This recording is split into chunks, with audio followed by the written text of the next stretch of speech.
ሰላም አፍላ ፍቅርን የምትከታተሉ የዶች ቤተሰቦች እንኳን ወደ ቻናሌ በድጋሚ መጣችሁ። አፍላ ፍቅር ክፍል 107 ዛሬ መውጣቱ ይታወቃል። በዚህም እጅግ አስደናቂው አፍላ ፍቅር ካለበት የተወዳጅነት ከፍታ ዝቅ ሳይል ዛሬም አግኝተነዋል። በዛሬው ኤፒሶድ እንግዲህ ያሬድ ቀኑ አልነበረም፣ ፊዮሪ ጀግንነቷን አሳይተናለች። ፊዮሪ የሄርሜላን ጋርድ ከመሬት ጥላው ከዚህ ቀደም የተደረገባቸውን ነገር አድርጋለች። በደንብም አድርጋ ተበቅለዋለች። ሔዋንም ከዚህ ቀደም የተደረገባትን ነገር በፊዮሪ በኩል እያንዳንዱ ቆጥራ ተረክባለች። ፊዮሪም ምናልባት ከዚህ በኋላ በዚያ ወጠምሻ ሄርሜላና ጸጋ አርፈው ይቀመጣሉ ተብሎ አይታሰብም። የበቀል በትራቸውን ማንሳታቸው አይቀርም። ፊዮሪ በጀግንነቷ ትቀጥል ይሆን ወይንስ እነ ሄርሜላ የበቀል በትራቸው ከብዷት ጀግንነቷን ትታ እጇን ትሰጣለች? አብረን የምንመለከተው ነው የሚሆነው። ለማንኛውም ግን የፊዮሪ አድናቂ የሆናችሁ ፊዮሪ ጀግና ብላችሁ ኮሜንት ሴክሽን ላይ ጻፉልኝ። ዛሬ በወጣው ኤፒሶድ እንግዲህ ያሬድ ቀኑ አይደለም፣ ቤዛ ትምህርት ቤት አልመጣችም። ሁሉም ፊት ነስተውታል። በፍጹም ሊያናግሩትን ፍላጎት የላቸውም። ቀስቴ ወንድ እንዳይደለ ነግሮታል። ለቤዛም የሚገባት ወንድ እንዳይደለ ሲያስረዳው ነበር። ሁሉም ደግሞ ፊት ነስተውታል። ቹቻ ሚስጥር ልትናገር አልፈለገችም። እንዲሁም ደግሞ ሄለንም ከአጠገቤ ዞር በላይነት ንግግር ተናግራለች። ስለዚህ ያሬድ ፊት ነስተውት ብቻ አልቀርም። ዛሬ ከቅዱስ ጋርም ተገናኝተዋል። የመምህር በቃሉ ወንድም አዲሱ ቅዱስ ሁለት አለቃ በአንድ ክላስ አይኖርም ሲል ያሬድን አፋጦታል። ከዚህ በኋላ ያሬድና ቅዱስ ሌላኛውን ደርቢ ይጀምራሉ ማለት ነው። እንደ ቅዱስ ንግግር ከሆነ ደግሞ በአንድ ክፍል ውስጥ ሁለት አለቃ አይኖርም። ለምን የጀመርነውን ድብድብ ቀጥለ ነው ማንም በማያገላግለን ቦታ ሄደን ለይቶልን እኔ የክላስ አለቅነቱን አልረከብም አሊያም የሚያሸንፍ ሰው ለምን የክላስ አለቅነቱን አይረከብም ሲል ጠይቆታል። ያሬድ ግን ለዚህ ጥያቄው የመሰልጠን ያለ መሰልጠን ጉዳይ መሆኑን አንስቶለት ፍርሃቱን ለመሸፈን ሞክሯል። ነገር ግን ቅዱስን እንደፈራው ካይኑ ያስታውቅ ነበር። ከዚህም በኋላ ያሬድ ምናልባትም ከቤዛ ጋር የጀመረውን ወይንም ሊጀምረው ያለውን ገና ፍቅሩን የገለጠለትን ገና ያላደገውን ፍቅሩን ኢንጆይ ማድረግ እንዳይችል ሊሆን ይችላል። በቤዛና በያሬድ መካከል የሚገባው ቅዱስ ከዚህ ቀደም በብሩክና በሃና ፍቅር የገባውን ጊልያድን መስሎ መጥቷል። ስለዚህ ቤዛና ያሬድ ምንም እንኳን ፍቅራቸውን ቢገላለጡ ምናልባትም በቀላሉ ፍቅራቸውን ማጣጣም እንዳይችሉ ሊሆኑ ይችላል። ቤዛ ራሴን አዳምጣለሁ ብላ ከትምህርት ቤት ቀርታለች። ያሬድ ይህንን እንኳን መስማት ስላልቻለ ጨንቆት ወደ ቀስቴ ሄዶ ላመሰግነው ቢሞክርም እንኳ ቀስቴ የተደረገበትን አልረሳም። ያሬድም ደግሞ እንዳልተረዳው ያልተገባ ነገር እንዳደረገ የሚያውቀው ቀስቴ ድርብ ፋራ ሲል ሰድቦታል። ቤዛም እንደማይገባት ደግሞ አስረድቶታል። በዚህም ያሬድ ዛሬ ወንድነቱ የተፈተነው በአንድ ነገር ብቻ አይደለም። ቀስቴም ወንድ እንዳይደለ ነገረው። ከዚያም ደግሞ ቅዱስ ጋር ሲሄድ ፈተና ገጠመው። የቤዛም ፍቅረኛ ሊሆን ከጫፍ ደርሶ ነበር። አሁን ግን ፈተና ገጥሞታል። ምናልባትም ቅዱስ ወደ ቤዛ እንዳይቀርብ ሊከለክለው ይችላል። ያሬድ ፈሪ ነው።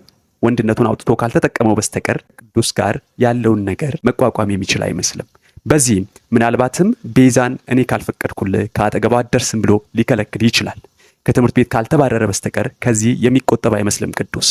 መምህር በቃሉ የፈራለት ቅዱስ ለመምህሩ እንኳን የሚመልሰው መልስ ጥሩ አይደለም። ጥያቄም ጀምሯል። ሰው ስኬታማ ለመሆን ዩኒቨርሲቲ መግባት አለበት ወይ ሲልም ጠይቋል። ይህ ጥያቄው እንኳን እውነት ያለው ይመስላል። ቅዱስ ለቤዛና ለያሬድ ፍቅር ሌላኛው መቀስ ሆኖ መጥቷል። ከዚህ ቀደም በነበረው ክፍል 106 መልከታችን ምናልባትም ቅዱስ ቀጣዩ ጊልያድ ሊሆን ይችላል ብዬ ገምቼ ነበር። ግምቴም ልክ የሚሆን ይመስላል። ቤዛና ያሬድ ፍቅራቸውን ቢገላለጡ ፍቅር ቢጀምሩ ቅዱስ መቀስ መሆኑ አይቀርም። ሌላ ተጨማሪ መቀስ ወደ ህይወታቸው ገባ ማለት ነው። ተረጋግተውም ፍቅራቸውን ማጣጣም እንዳይችሉ ተፈተኑ ማለት ነው። በዛሬው ኤፒሶድ እንግዲህ ከተመለከትናቸውና እጅግ በጣም ከወደድኳቸው መካከል የአዳዲሶቹ ሲን ደግሞ ዳጊ ባለመነጽሩ አይናፋሩ ዳጊ፣ የኢዮስያስ ደቀ መዝሙሩ ዳጊ ከሄቨን ሊቀርብ ሞክሮ እንደምንም ውስጡ ያለውን አይናፋርነት አሸንፎ ከሄቨን አጠገብ ቢደርስም ምንም ሊናገራት አልቻለም። ተደናግጦ ድንብርብር ወጥቶ ፊቱን ሳያሳያት ሰላም ብቻ ብሎ ተመልሶ ሄዶ ነበር። ኢዮስያስ ሊያደፋፍረው ብዙ ነገሮችን ቢናገረውም ዳጊ ግን ከዛ ፍራቻው ሊወጣ አልቻለም። ሄቨን ቀርባ ትሪት ልታደርገው ብትሞክርም ዳጊ ግን ፍርሃቱ ጨምሯል። በቀጣይ እንግዲህ የዳጊ ሽውታ ምን ይዞበት ይመጣል? ፍርሃቱን ትቶ ሄቨንን እወድሻለሁ ይላት ይሆን ወይንስ ኢዮስያስ ቀምቶት እየተመለከተ ውስጡ ያራል? አብረን የምንመለከተው ነው የሚሆነው። በዚህ ኤፒሶድ ከባለፈው ክፍል የቀጠለ የኢዮስያስ ድፍረት ሁለተኛው ኢንጀክሽን ሁለተኛ መርፌ ወቅቷታል ሄቨንን። ሄቨን ውስጥ ጥያቄ እንዲፈጠር ማድረግ ችሏል። ሄቨን በውስጧ እየተፈጠረ ያለውን ጥያቄ ለመመለስ ወደ ኢዮስያስ ከተጠጋች አሊያም ደግሞ በኢዮስያስ ዙሪያ ካሉት ሰዎች ስለ ኢዮስያስ ከሰማች ምናልባትም በጆራቸው የሚገባ ነገር የሚረታቸው ሴቶች ሊሸነፉ ይችላሉ ብለን ገምተናል። ሄቨንና ኢዮስያስ ፍቅረኛ ማቾች ሆነው ሌላኞቹ ካፕሎች ሊሆኑ ይችላሉ። አፍላ ፍቅር ካፕል በካፕል ሊሆንላችሁ ነው። ለማንኛውም አፍላ ፍቅር በተወዳጅነቱ እጅግ በአጓጊነቱ ቀጥሏል። የዛሬው ክፍል ደግሞ እጅግ አስደናቂ ነበር። በጣም ነው የወደድኩት። በጣምም ነው ያዝናናኝ። የቦቼ ፈገግ የሚያሰኙ ቀልዶችና የሚያደርጋቸው ነገሮች ዛሬም ቀጥሏል። ቹቻ እንግዲህ ለቀስቴ ያላትን ፍቅር በደንብ አድርጋ አሳይታለች። ቀስቴም እሱን ሰምቶ እረፍት ተሰምቶታል። ቦቸራ ደግሞ ትርታውን ለመመልከት ወደ ትምህርት ቤት የሚገባበትን መንገድ ሲፈልግ ነበር። አሁን አንድ ቅጥር ወጥቷል። በዚያ በትምህርት ቤት በአንድ ካፍቴሪያ አስተናጋጅ ሆኖ ሊቀጠር የቅጥር ማስታወቂያ በመመልከቱ እጅግ በጣም ደስ ብሎታል። ምናልባትም ትርታውን በዚያ ተቀጥሮ ስራ እየሰራ የሚመለከትበት እድል ሊፈጠርለት ይችላል። ስለዚህ ቦቸራ ከዚህ በኋላ በዚያ ትምህርት ቤት ካፍቴሪያ አስተናጋጅ ሆኖ ትርታውን ይመለከታል። አፍላ ፍቅር እንግዲህ እንዲህ እያለ እጅግ በጣም ተወዳጅነቱ ከፍ እያለ በውበቱም ደግሞ እጅግ እየጎመራ ቀጥለዋል። አፍላ ፍቅሮች በጣም ትችላላችሁ። ደራሲውንም ክብሬን ፍቅሬንና አድናቆቴን አድርሱልኝ።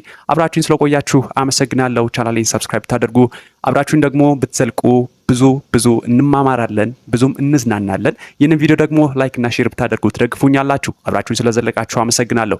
ሁሌም እንደምላችሁ እወዳችኋለሁ። ባይ ባይ።